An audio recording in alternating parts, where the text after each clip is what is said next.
नमस्कार मित्रों, आरती अब आनंद मोहन के साथ कॉमेडी बना रही है और कॉमेडी बनाकर लोगों को हंसाने का काम कर रही है।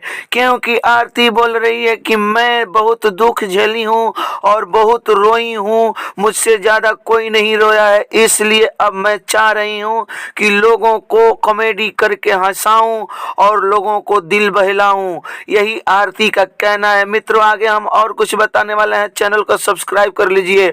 आनंद मोहन पांडे के साथ आरती काम कर रही है।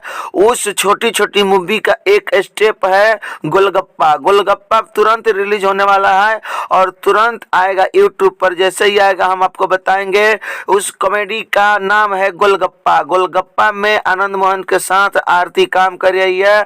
अब बहुत सुंदर रोल है इसका, हंसाने वाला काम है। और आरती बोल रही है कि अब मैं दुनिया को हंसाऊंगी क्योंकि सबसे ज्यादा मैं रोई हूँ और रोने का गम सही हूँ। ये देखिए आरती का विचार कैसा आप लोग को लगा, ये कमेंट में जरूर बताइएगा। बने रहिए मेरे न्यूज़ चैनल के साथ।